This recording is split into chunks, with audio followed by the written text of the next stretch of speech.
बिस्मिल्लाहिर्रहमानिर्रहीम, अस्सलामुअलैकुम। मैं हूं करामत मुग़ल और आप देख रहे हैं Saeed Baloch official YouTube channel. मेरे साथ हैं सईद बलोच साहब, सीनियर जर्नलिस्ट हैं, सुप्रीम कोर्ट कवर करते हैं। सईद बलोच साहब, काजी साहब आ रहे थे, ये बातें चल रही थी, जब वो आएगा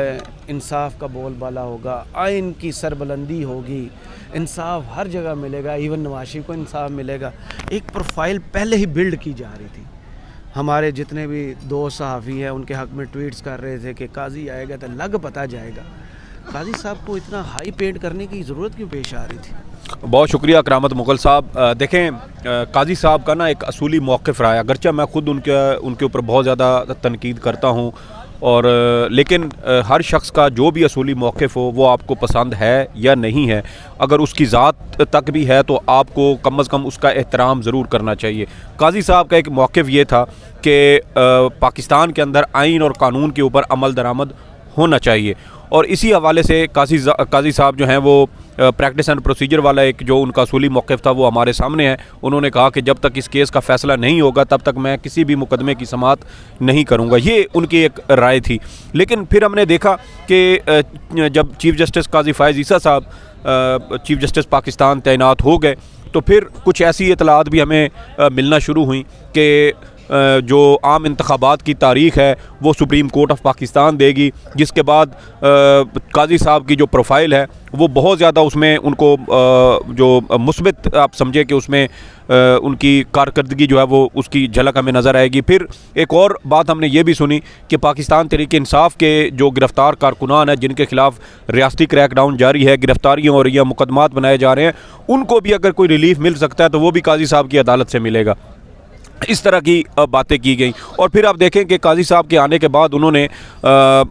जो आम इंतखाबात वाला मामला है वो अब टेकअप किया, और ये गालबन 18 या 20 अगस्त को ये दरखास्तें सदर सुप्रीम कोर्ट बार एसोसिएशन साबिक सदर सुप्रीम कोर्ट बार एसोसिएशन की जानिब से सुप्रीम कोर्ट ऑफ पाकिस्तान में दायर की गई। लेकिन तकरीबन 2 महीने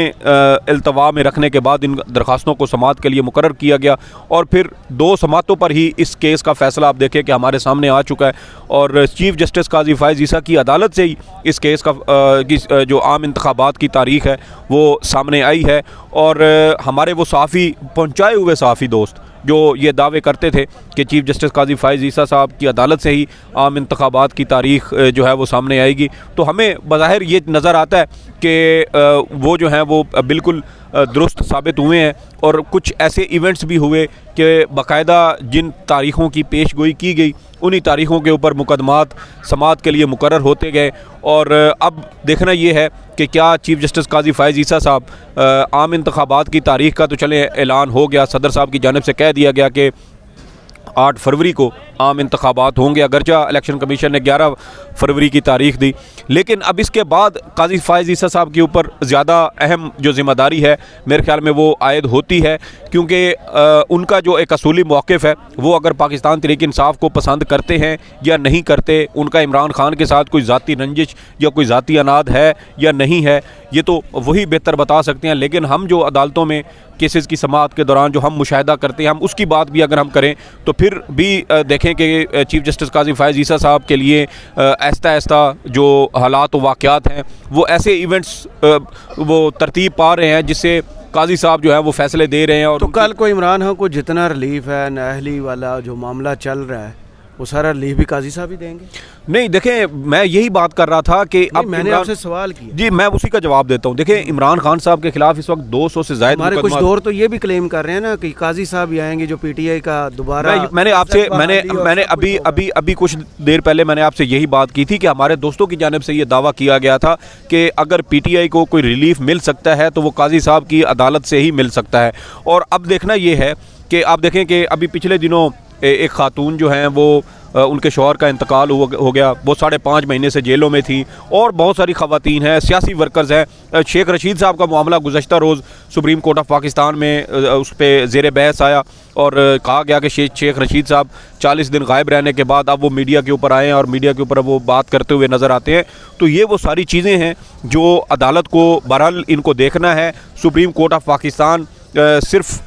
किसी मखसूस जमात सियासी जमात की जो है वो सुप्रीम कोर्ट नहीं है, बल्कि इसके अदल के दरवाज़े हर पाकिस्तानी साहिल के लिए उसी तरह खुले होने चाहिए जैसे दीगर किसी भी मखसूस लोगों के लिए अगर हों। तो मेरे ख्याल में काजी साहब के ऊपर ये बहुत बड़ी ज़िम्मेदारी आयद होती है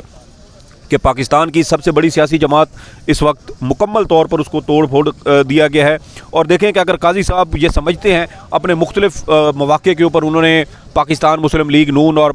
साबिक़ वज़ीर-ए-आज़म मियां नवाज शरीफ के हवाले से उनकी ऐसी स्टेटमेंट्स मौजूद हैं कि एक ख़ानदान को जो है वो टारगेट किया गया। जस्टिस सरदार तारिक मसूद की स्टेटमेंट्स मौजूद हैं कि 436 लोगों के खिलाफ नाम पनामा पेपर्स में आया और उन सब से एक ख़ानदान को अलग करके उनके खिलाफ कार्रवाई की गई। अगर तो आज वक्त वज़ीर-ए-आज़म थे सारे। जी मैं आता हूँ, अगर सुप्रीम कोर्ट के ये जज साहिबान समझते हैं कि उस वक्त एक ख़ानदान के ख़िलाफ़ अगर इस तरह का कुछ हुआ था तो वो गलत था, तो फिर आज अगर PTI के ख़िलाफ़ ये सब कुछ हो रहा है तो ये किसी भी सूरत ये दुरुस्त नहीं हो सकता। कल को सुप्रीम कोर्ट के यही जज साहिबान फिर किसी अदालती मामले के ऊपर जो है वो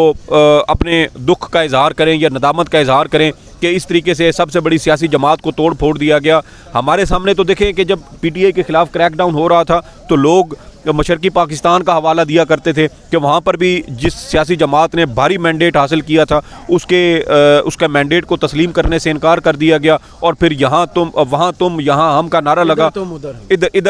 उधर तुम इधर हम, और यहाँ पे ये नारा लगा और फिर देखे कि जो मुल्क था वो 2 लाख हो गया। तो खुदा न खास्ता इस तरह की किसी किस्म की कोई दोबारा सियासी कोई हालात वाक़यात बने तो काजी साहब अगर ये हीरो बनने वाला जो एक अमल है उनकी भरपूर तरीके से इस पे जो इमेज बिल्डिंग है वो हो रही है, होनी चाहिए। आइन और कानून के ऊपर अगर अमल दरामद से किसी शख्स की इमेज बिल्डिंग होती है तो वो होनी चाहिए, लेकिन कहने का मकसद ये है कि फिर आप सिर्फ वो काम ना करें जिससे किसी एक सियासी जमात के बयानिए को तक़वियत मिलती हुई नज़र आए या उसको इंतखाबी मैदान में कोई फ़ायदा मिलता हुआ नज़र आए। आप चीफ़ जस्टिस ऑफ पाकिस्तान हैं, आप आइन और कानून के मुहाफ़िज़ हैं, आप मुतअद्दिद मुकदमात में आपने इस बात की बार बार निशानदेही की कि मैं आइन और कानून के मुताबिक चलूँगा, मैं सुप्रीम कोर्ट के फ़ैसलों के मुताबिक भी नहीं चलूँगा। तो आइन और कानून में तो ये लिखा है कि हर शहरी के बराबर के हकूक़ होने चाहिए, उनको बराबर के मौक़े मिलने चाहिए। और पाकिस्तान की सबसे बड़ी सियासी जमात के ख़िलाफ़ इस वक्त क्रैकडाउन है जारी है, हज़ारों की तादाद में वर्कर गिरफ़्तार हैं। पंजाब हुकूमत की सुप्रीम कोर्ट में जमा करवाई गई रिपोर्ट के मुताबिक 10,000 के करीब शहरी सियासी वर्कर PTI के जो रिकॉर्ड पर हैं उससे ज़्यादा भी हो सकते हैं, क्योंकि पुलिस की जानब से पकड़ धकड़ करके आपको पता है कि एक कारोबार बाकायदा बन चुका है। 5 लाख 8 लाख 10 लाख हमारा नाम आ गया है, जी इतने पैसे तो इतने नाम निकालेंगे और भी इस तरीके से लोगों को टारगेट किया जा रहा है। तो फिर चीफ जस्टिस साहब को ये भी देखना चाहिए कि ये लेवल प्लेइंग फील्ड क्या तमाम सियासी जमातों को मिलती है या नहीं मिलती, क्योंकि अगर किसी एक सियासी जमात के ख़िलाफ़ भी इस तरह की कोई इंतकामी कार्रवाई जारी रहती है और इंतखाबात होते हैं तो फिर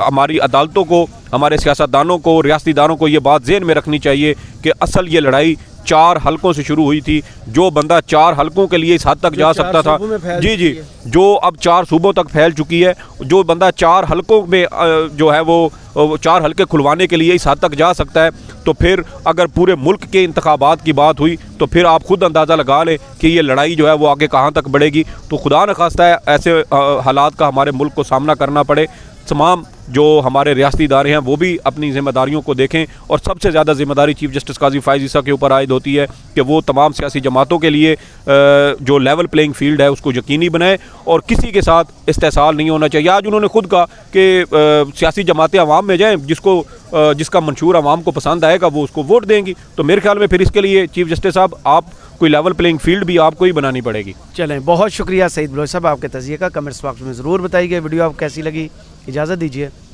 अल्लाह हाफ़िज़।